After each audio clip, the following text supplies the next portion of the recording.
We buy into these various contracts of what we think is love, romanticism, commercialization.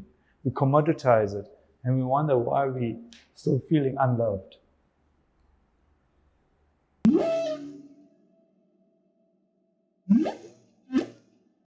Love is not when you look in each other's eyes. It's when we both look in the same direction.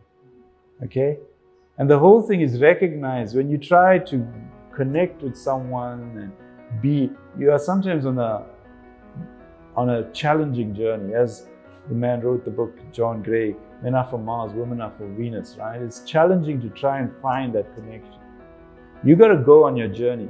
And yes, you'll find that the person that you're with sometimes matches your energy, which is wow. Sometimes might be even ahead of you, and she may then or he may then have problems with you. Okay? But generally where you may struggle in a relationship is where you feel they hold you back. Again, it means showing compassion, kindness, so that you take them with you on the journey. And that's fundamental to moving forward. That you kind of match each other. Yes, there'll be times where you fall behind and they go ahead, and you fall forward and they fall behind. It's to match them. And the idea is and I'm looking at a mature relationship, after you've been with them for a while, the idea is you could say, I want to jump ship, but there's no guarantee that the grass is greener on the other side.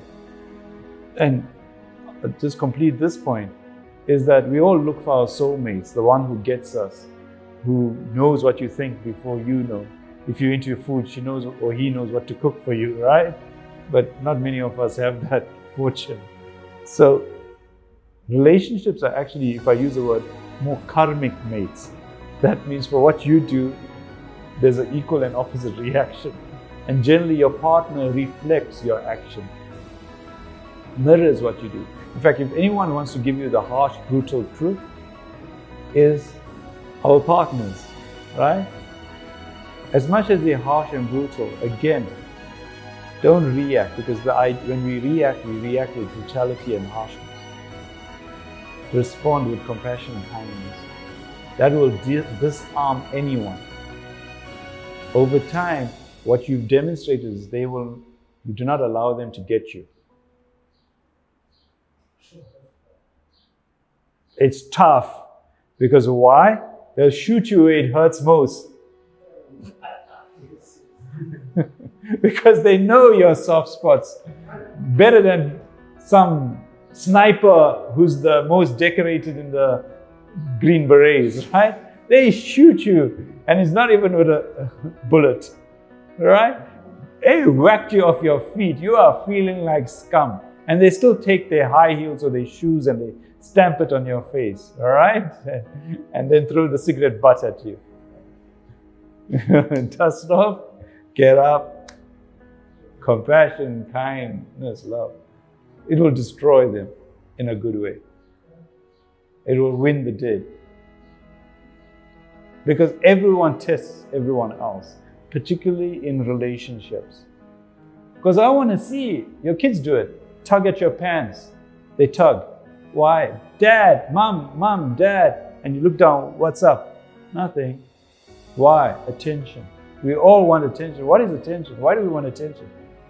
When we want attention, you're actually saying, I want love. I want compassion. I want kindness. I want care. Everyone wants that, right? And want it at its innermost sense. As much as you might buy the latest handbag, you want a car, it's at its innermost level. We all feel unloved. We all feel not good enough. We all feel not worthy enough.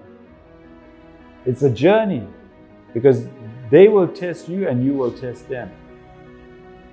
Now what that leaves you doing is feeling hopeless, helpless, worthless sometimes. Or recognize that they are projecting what's going on inside them onto you. All of us have unresolved stories.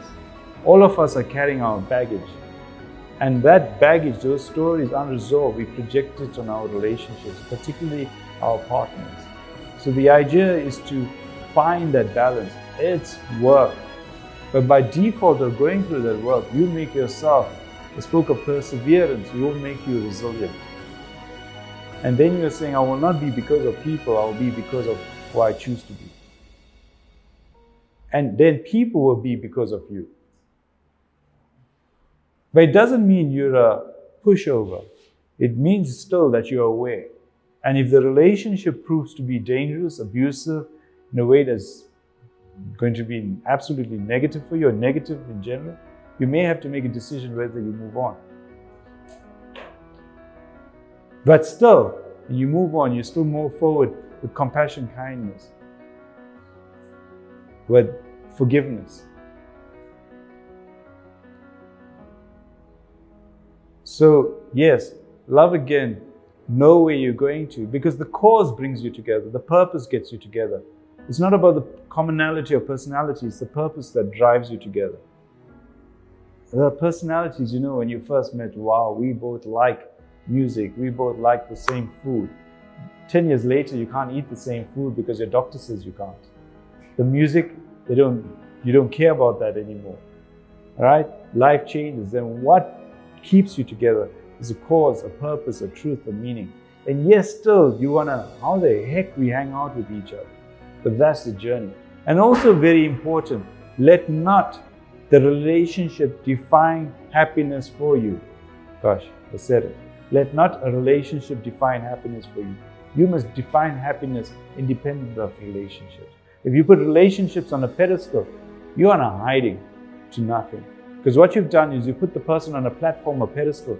They better live up to that. And you are then setting yourselves up for failure. Because then we want them to be the damsel in distress, the knight in shining armor. And lo and behold, they fall because they weren't the knight in shining armor. They were a buffoon who needs to get up in the morning and get to work, which is the real story for most of us.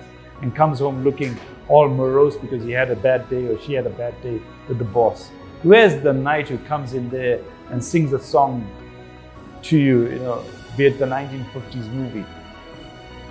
And we want them to live up to that unwritten contract, both sides of the party. And if we then recognize that you have to create your own happiness, wow, it changes what 50 years of Hollywood and Bollywood have been trying to tell us, which was just to sell cinema tickets, not to give us a lesson on love and relationships. Yeah. Recognize though what has happened, because we sit in that escapist world, we assume, hey, that is how love must be. It brings up this whole fascinating world that has been created, and one word to call it is romanticism, right?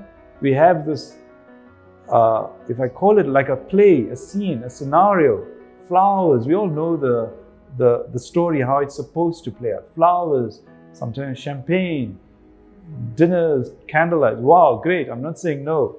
But then there's this story you're living up to that you and I know is fake.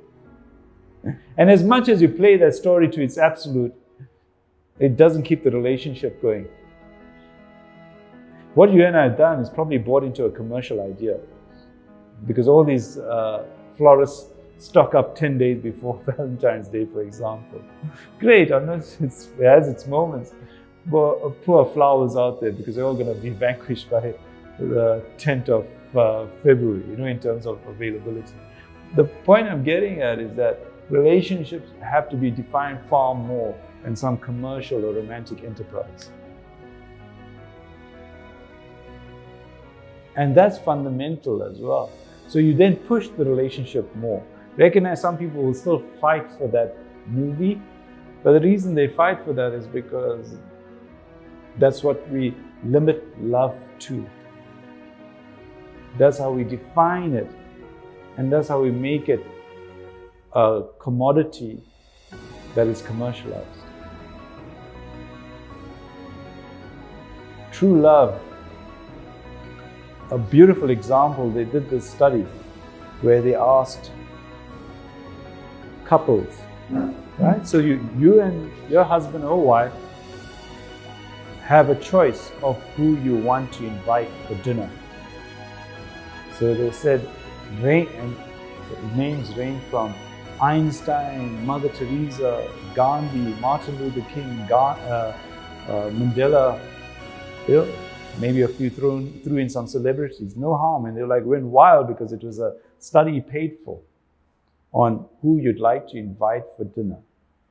And mom and dad went wild with their guest list, right? Wow. And you can imagine who you'd like to invite for dinner. And unbeknown to the parents, they said they had asked them to bring their kids along as well, just day off for the experiment. Unbeknown to the parents, while the parents were being asked that question, they asked the kids, who would you like to have for dinner? And 99% of the kids said, I'd like mom and dad. And they showed that to the parents. And the parents had the contract. We all give the answers that life expects us to give. The mentors, the coaches, our heroes. The kids asked for those people that they felt love for. And you can imagine who had tears in their eyes, the parents, because they had missed the boat. The kids at that young age says, hey, it's my mom and dad. And when we'll say our kids, it's on our dying days. I want mom and dad, or I want my kids to be there. It's that's true love. That's true compassion. That's true caring. But we buy into these various contracts of what we think is love, romanticism, commercialization. We commoditize it, and we wonder why we're still feeling unloved.